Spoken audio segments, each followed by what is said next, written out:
Hello and welcome back to the channel for another web dev video. Today I want to talk about boot camps and if you should go to one in 2020, but if you should go to one in general. About myself, I went to a boot camp last year in 2018 to 2019 over the winter, and then I ended up getting a job myself as a web developer. So today just want to talk about whether or not you should go and some of my tips if you're thinking about if you should go and try to do a boot camp to become a web developer or any sort of developer. So the first question you have to ask yourself is, why do you want to learn how to code? Is it to get a job, or is it just to learn how to code? If you just want to learn how to code but maybe just as a hobby, then I wouldn't suggest doing a boot camp. Just check out YouTube and do some tutorials on Udemy and stuff like that. There's a lot of resources for that. But if you do want to get a job, basically you have three options, right? Everybody knows the three options, right? You can go to boot camp, you can go through university, or you can do self-study. Now, one thing you might not be aware of is all three of those are going to involve self-study, every single one.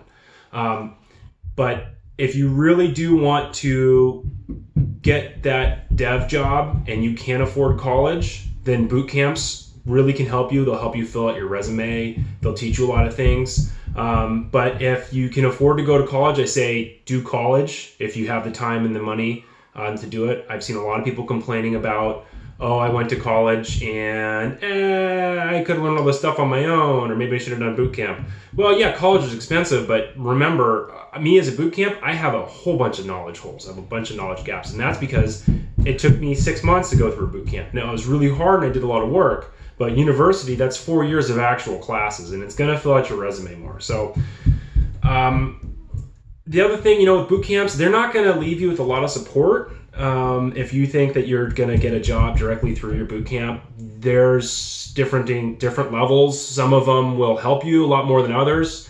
Some of them might have career services that are pretty good. Some of them might not. Mine was okay.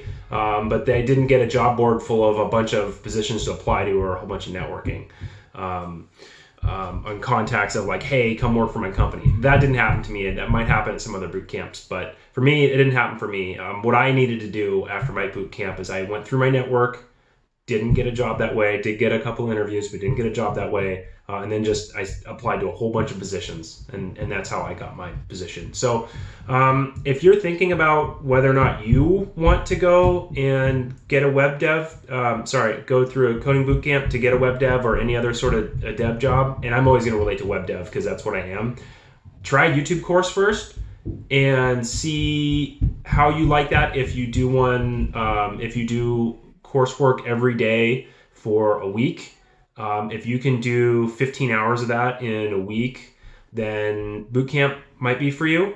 You just need to make sure that it's something you really like to do. And a YouTube course or a Udemy course is way cheaper than a bootcamp, and you're not going to end up spending a whole bunch of money that way. So, yeah,